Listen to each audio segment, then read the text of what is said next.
わかんないけど。だいたいお母さん勝手なんだよね。帰ってこなかったのお母さん。仕事が長引いたんだよ。お兄ちゃんおしっこ。 Jika kalian ingin menonton film yang penuh kesedihan, rahasia, dan kisah nyata yang akan menghancurkan hati, semuanya ada di film ini. Inilah kisah seorang ibu yang menelantarkan keempat anaknya hingga putra sulungnya yang baru berusia 12 tahun dipaksa menjadi ayah, ibu, sekaligus tulang punggung bagi adik-adiknya demi bertahan hidup. Itulah premis dari film yang akan kita bahas kali ini. Halo teman-teman, kembali lagi bersama Mavi Film. Inilah Nobody Knows tahun 2004. Film ini dibuka dengan seorang wanita bernama Keiko dan putra sulungnya bernama Akira yang baru pindah ke sebuah apartemen. Kepada para tetangga, Keiko memperkenalkan diri seolah mereka hanya tinggal berdua. Ia mengaku suaminya sedang bekerja di luar negeri. Padahal, semua itu hanya sebuah kebohongan untuk menutupi kenyataan bahwa ia adalah seorang ibu tunggal dengan 4 anak dari pria yang berbeda. Konnichiwa, Fukushima と申します。ご挨拶に伺いました。福島明です。基本的には2人で。お母さん。Dua anaknya yaitu Shigeru dan Yuki bahkan harus disembunyikan di dalam koper agar bisa masuk ke apartemen tanpa diketahui oleh pemilik bangunan. Keduanya tidak memiliki dokumen resmi sehingga keberadaan mereka harus tetap dirahasiakan. Akira, Shigeru, dan Yuki memang lahir dari ibu yang sama, tetapi memiliki ayah yang berbeda. Jika identitas mereka terbongkar, Keiko akan kembali terusir seperti di tempat-tempat sebelumnya. Masih ada satu anak lagi, yaitu bernama Kyoko. Karena tak mungkin dimasukkan ke dalam koper, gadis kecil itu diminta menunggu sendirian di stasiun sebelum akhirnya masuk ke apartemen secara diam-diam. Kyoko pun merupakan anak dari Keiko, dari pria yang berbeda.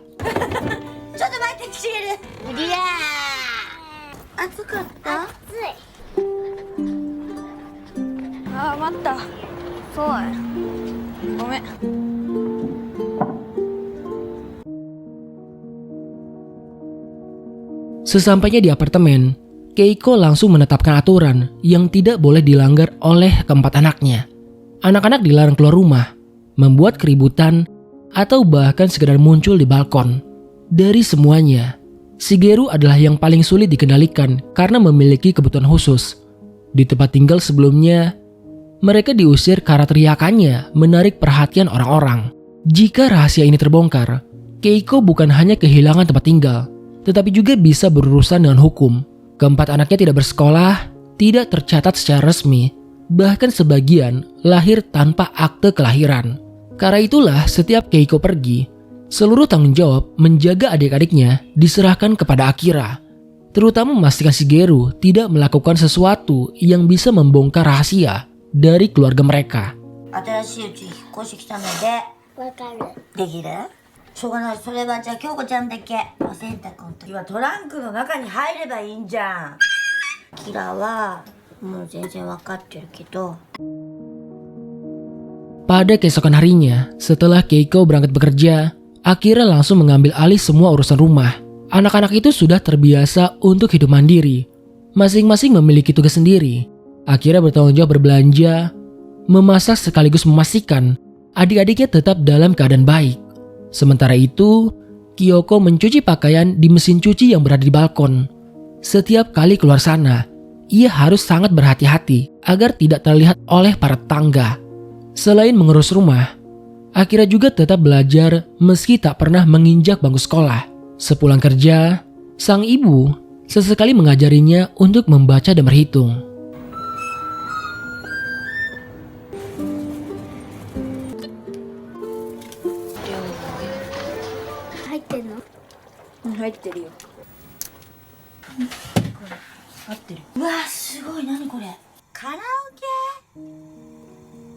Saat hari libur tiba, Keiko menghabiskan waktu bersama anak-anaknya.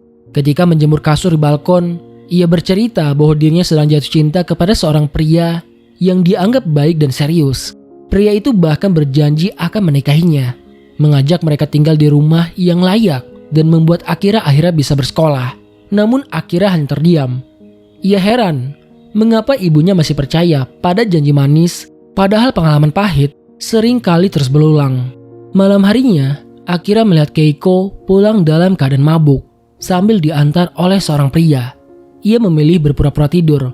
Baik Akira maupun Kyoko sebenarnya paling tidak suka melihat ibunya pulang seperti itu. Apalagi seharian mereka belum makan karena menunggu sang ibu. 今好きな人がいるの。みんなと一緒に木内に住んで。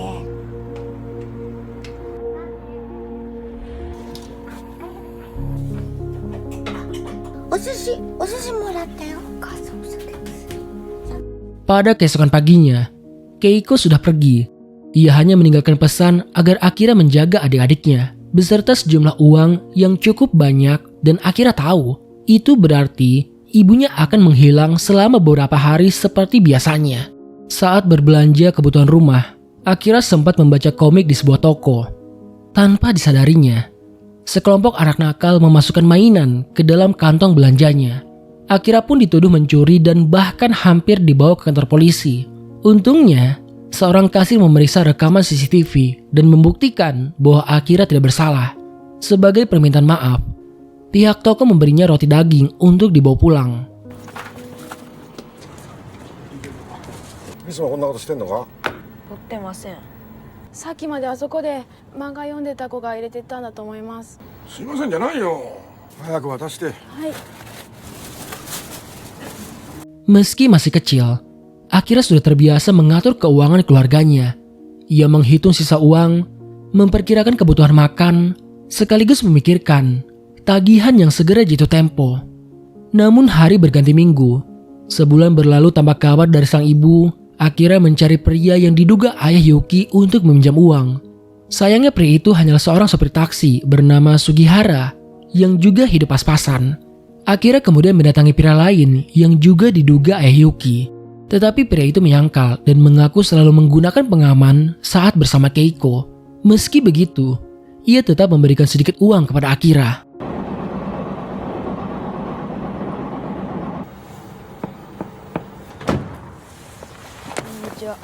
お母さん1ヶ月帰ってきてないんです。今いくらなんだよ。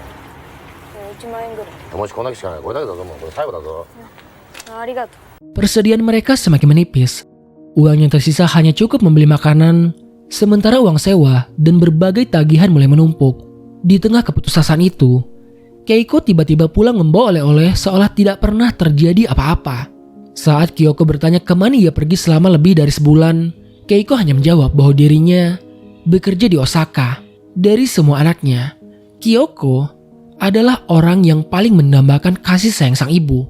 Namun, justru anak yang paling sering diabaikan. 674円払いましたが、財布にお金がまだ650円残っていました。おかえり。ただいま。 Tidak lama kemudian, Keiko kembali membereskan koper. Ia mengaku harus bekerja kembali dan berjanji akan pulang tepat pada malam Natal. Akira mengantarkannya ke stasiun. Di perjalanan, Akira bertanya apakah pria yang sedang dekat dengan Keiko sudah mengetahui keberadaan dirinya beserta adik-adiknya. Keiko hanya menjawab bahwa suatu hari nanti ia akan menceritakannya. Saat makan bersama, Akira juga bertanya sampai kapan mereka tidak diperbolehkan untuk bersekolah. Dengan santai, Keiko mengatakan bahwa sekolah bukan jaminan kesuksesan. Akira tidak bisa lagi menahan perasaannya dan menyebut ibunya terlalu egois. Namun Keiko membela diri. Menurutnya, ia juga berhak untuk bahagia. Dan semua ini berawal dari ayah Akira yang meninggalkan mereka. Sebelum ia pergi, Keiko kembali berjanji akan rutin mengirimkan uang kepada Akira. いつになったら学校行かしてもらえん？だいたいお母さん勝手なんだよ。あんたのお父さん一番勝手じゃないよ、一人いなくなって。お金すぐ送るから。クリスマスになったら帰ってくるの。帰ってくる帰ってくる。 Hari-hari pun kembali berjalan tanpa perubahan. Anak-anak itu menghabiskan waktu di apartemen, makan bersama, bermain lalu tidur, seolah dunia mereka hanya sebatas 4 dinding ruangan itu. Hingga pada akhirnya malam Natal tiba. Namun sang ibu tak pernah datang untuk memenuhi janjinya. Dalam perjalanan pulang, Akira sempat melihat seorang wanita membuang barang-barang ke sungai tanpa mengetahui siapa wanita itu. Sesampainya di rumah, Kyoko hanya bisa bertanya pelan. Apakah ibu mereka benar-benar tidak akan pulang malam itu? 帰ってこなかったのお母さん、仕事が長引いたのかな。だってサンタクロースって Hari demi hari berlalu. Akira kemudian menghubungi departemen store tempat Keiko bekerja. Di sanalah ia mengetahui kenyataan pahit bahwa ibunya sudah mengundurkan diri sejak lebih dari sebulan lalu. Sejak saat itu, kehidupan mereka semakin sulit. Mie instan menjadi makanan utama, bahkan kuahnya dicampur dengan nasi agar terasa lebih mengenyangkan. いただきます。いってらっしゃい。いただきます。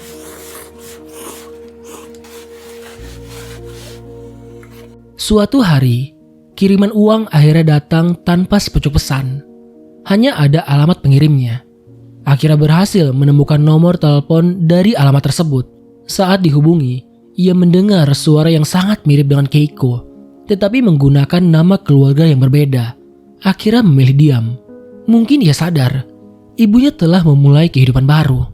Dan ia tidak ingin menjadi alasan semuanya kembali dalam keadaan berantakan. はい、山本です。もしもし。誰が一番勝手なの？あんたのお父さん一番勝手じゃないよ、一人いなくなって。 Memasuki tahun baru, Akira membeli beberapa amplop kosong. Ia meminta kasir toko menuliskan nama setiap adiknya di masing-masing amplop. Sesampainya di rumah, ia menyerahkan amplop-amplop itu sambil berkata bahwa itu adalah hadiah tahun baru dari ibu mereka. Dengan polos, Shigeru dan Yuki ingin membeli mainan. Kyoko ingin menabung demi sebuah piano. Sementara Akira hanya ingin memiliki satu keinginan sederhana, membeli sepasang sarung tangan baseball. ありがとう。しげるありがとう。京子お人形。しげるはローラーシューズ。京子は何買う？お金貯めてピアノ買う。お兄ちゃんは？グローブ買う。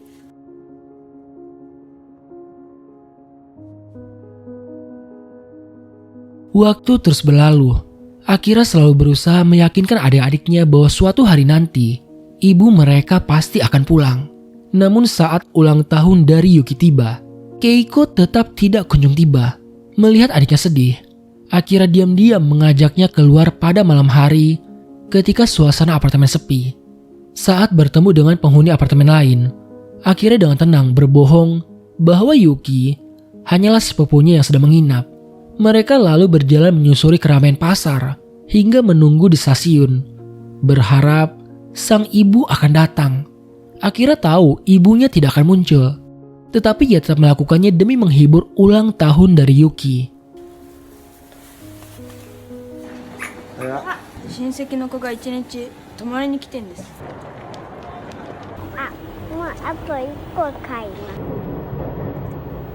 あれ羽田の空港まで行くんで、モノレールに乗って飛行機見に行こうね。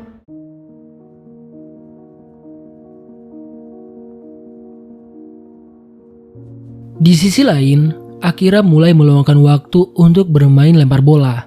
Olahraga yang sangat ia sukai meski tak pernah punya kesempatan untuk menekuninya. Sementara itu, Kyoko semakin merindukan ibunya.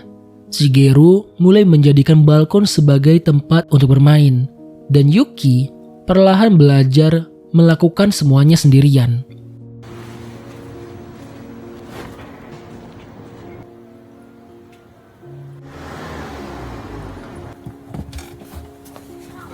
Suatu hari, Akira tertarik mencoba area permainan. Karena terlalu sering datang, ia berteman dengan dua anak bernama Asato dan Horita. Sejak saat itu, sebagian uang yang seharusnya dipakai untuk kebutuhan sehari-hari justru habis untuk bermain. Bahkan Akira menggunakan kiriman uang dari Keiko untuk membeli sebuah video game. Ia pun sering mengajak teman-temannya bermain di apartemen hingga rumah mereka berubah menjadi kotor dan berantakan. Tanpa disadari, Akira mulai mengabaikan tanggung jawabnya sebagai kakak. Meski begitu, kita tidak bisa menyalahkannya. Ia adalah seorang anak yang sedang menikmati masa kecil yang selama ini tak pernah ia rasakan.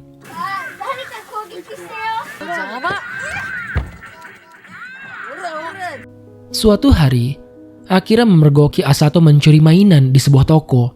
Asato mengajaknya ikut untuk mencuri. Namun Akira menolaknya. Sejak penolakan itu, hubungan mereka mulai renggang seketika. Beberapa waktu kemudian, Akira mencoba mengajak Asato dan Horita bermain lagi dengan menunggu mereka sepulang sekolah. Namun dari kejauhan, ia mendengar Asato berkata bahwa apartemen Akira sangat bau dan berantakan. Ucapan itu membuat Akira hanya bisa terdiam. 新しいゲーム買ったから今日遊びに来ない。俺今日塾なんだ。でもあっち臭いんだよ。嘘。本当。どんな匂いがしてる。 Dalam perjalanan pulang, Akira melihat sekelompok siswi sedang merundung seorang anak perempuan. Ternyata gadis itu adalah Saki, perempuan yang pernah ia lihat pada suatu malam, dan kini ia mengetahui bahwa Saki merupakan korban perundungan di sekolahnya. Suatu hari, apartemen mereka didatangi oleh seseorang. Karena hampir tak pernah menerima tamu, anak-anak itu langsung panik dan bersembunyi. Situasi seperti ini selalu membuat Yuki sangat ketakutan.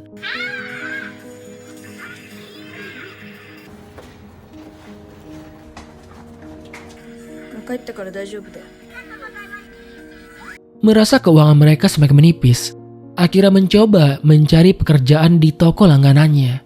Namun usianya yang masih di bawah umur membuatnya ditolak untuk bekerja. Melihat kondisi itu, Kyoko rela menyerahkan semua tabungannya yang selama ini ia simpan untuk membeli sebuah piano agar kebutuhan keluarganya tetap terpenuhi. Untuk menghibur adik-adiknya, Akira mengajak mereka keluar untuk bermain di taman. Mereka membeli makanan ringan, menikmati dunia luar yang selama ini hanya bisa mereka lihat dari balik jendela, lalu membawa pulang segenggam tanah untuk menanam bunga di apartemen.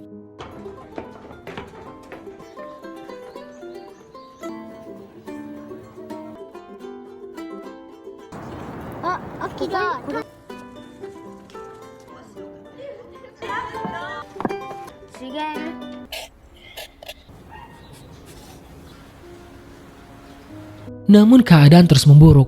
Karena tak mampu membayar tagihan, listrik, gas, dan air sudah diputus. Sejak saat itu, mereka mengambil air gratis dari taman setiap hari. Kyoko bahkan mencuci pakaian di sana. Di taman itulah, mereka kembali bertemu dengan Saki yang sedang membolos sekolah. Pertemanan pun terjalin dengan sangat baik. Dan Saki mulai sering menghabiskan waktu bersama mereka. Meski berasal dari keluarga yang berada, ia merasa lebih nyaman bersama Akira dan adik-adiknya. Saki akhirnya mengetahui bahwa Akira telah lama ditinggalkan ibunya dan harus membesarkan adik-adiknya seorang diri.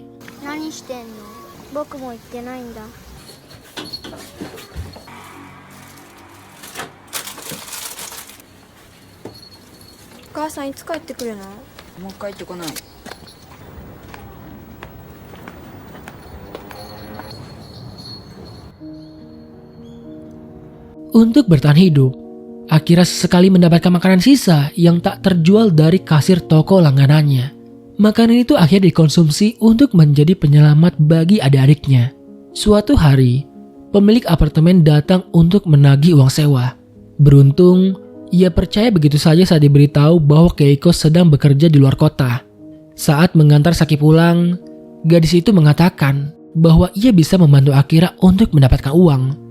Ternyata, Saki menemani seorang pria bernyanyi di tempat karaoke demi memperoleh bayaran agar bisa membantu Akira.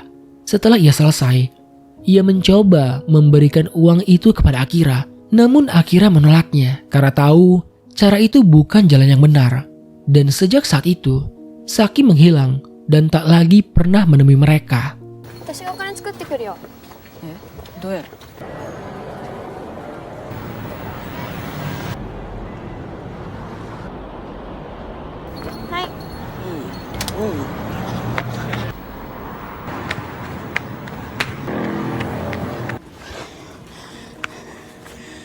Suatu pagi, Akira mendapati Shigeru mengunyah kertas karena kelaparan. Kondisi mereka semakin memprihatinkan. Mereka sering kelaparan, tak bisa mandi dengan layak, dan mulai mengalami kekurangan gizi. Putus asa dengan keadaan itu, Akira berniat menjual pakaian-pakaian dari Keiko. Namun Kyoko menghentikannya dan memeluk pakaian sang ibu. sebelum kembali bersembunyi di dalam lemari, tempat yang selalu ia datangi saat ia merindukan ibunya. 何食べてんの？カニ。ねえ、またさきちゃん来る？売りに行くんだ。やめて、触らないで。お兄ちゃんおしっこ。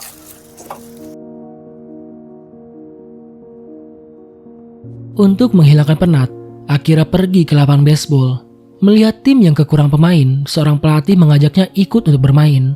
Untuk pertama kalinya, Akira merasakan kesenangan yang selama ini tak pernah ia miliki. Namun pada saat yang sama, musibah terjadi di apartemen. Yuki memanjat kursi untuk melihat keadaan luar. Lalu ia terjatuh. Beberapa jam kemudian, Akira pulang dan menemukan adiknya tak sadarkan diri. Dengan sisa uang yang ia miliki, ia mencoba menghubungi Keiko dari telepon umum, tetapi tak pernah mendapat jawaban. Yuki. ミキ起きない。Yuki.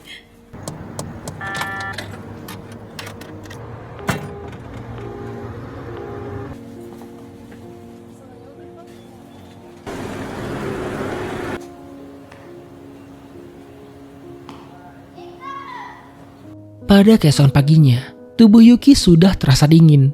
Gadis kecil itu telah meninggal dunia. いただきます。おってらっしゃい。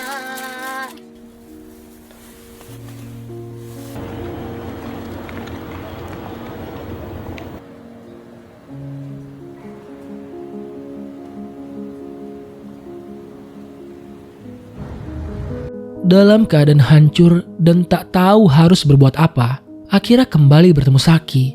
Kali ini ia meminta untuk meminjam uang yang dulu pernah ia tolak. Ia ingin membawa Yuki untuk melihat pesawat.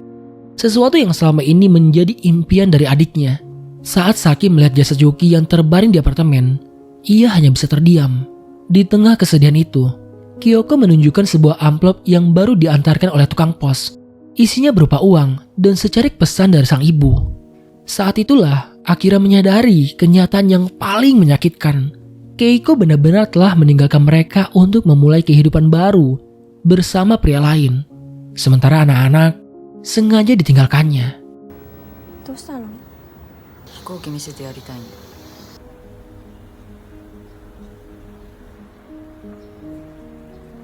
Dan pada malam itu, mereka memasukkan jasad Yuki ke dalam koper. Dulu Yuki memasuki apartemen itu dalam keadaan hidup di dalam sebuah koper. Dan kini, ia meninggalkan tempat itu dengan koper yang sama, tetapi tak lagi bernyawa seperti dulu.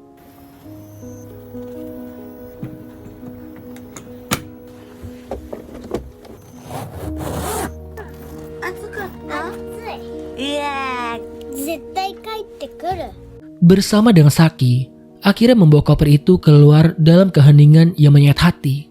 Malam itu, saat kompleks apartemen mulai sepi, hiruk-pikuk kota sama sekali tak menyadari ada dua anak kecil yang sedang berusaha payah menyeret sebuah koper.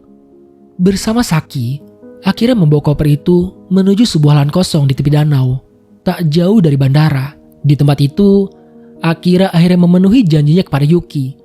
Ia membawa adiknya ke tempat itu, di mana pesawat terus lepas landas dan mendarat.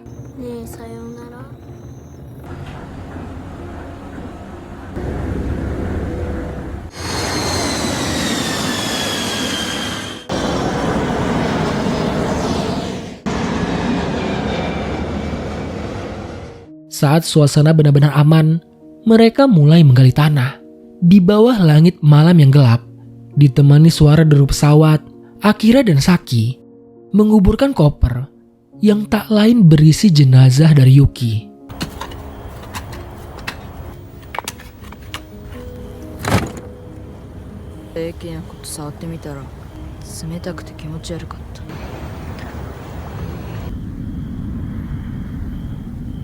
Pada keesokan paginya, mereka pulang dengan pakaian putih yang telah dipenuhi oleh noda tanah. Tak ada satu kata pun yang terucap. Malam itu menjadi kenangan paling kelam yang akan membekas seumur hidup mereka. Namun hidup tidak berhenti di situ. Setelah kehilangan Yuki, Akira dan adik-adiknya tetap harus bertahan. Mereka terus menjalani hari-hari tanpa orang tua, hidup dari kiriman uang yang tak pernah pasti akan datang, serta bertahan di apartemen yang kini sudah bahkan tak lagi memiliki air maupun listrik.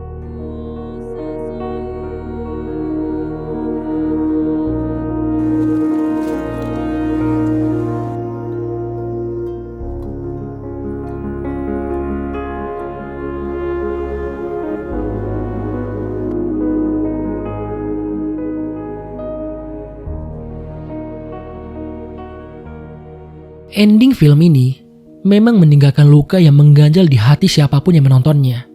Seperti karya-karya sutradaranya yang lain, akhir ceritanya dibiarkan terbuka, membiarkan penonton membayangkan sendiri bagaimana nasib Akira bersama adik-adiknya. Sampai kapan mereka mampu untuk bertahan? Tidak ada yang benar-benar tahu. Namun ada satu pesan yang terasa begitu jelas. Tidak ada satupun anak di dunia ini yang pantas dipaksa menjadi dewasa sebelum waktunya. Tidak ada anak yang seharusnya hidup dalam penelantaran, bekerja demi bertahan hidup, atau setiap hari memikirkan bagaimana cara mendapatkan makanan untuk esok hari. Segitu saja teman-teman pembahasan film kita kali ini. Kalau kalian suka dengan konten-konten seperti ini, silakan subscribe. Dan wassalamualaikum warahmatullahi wabarakatuh.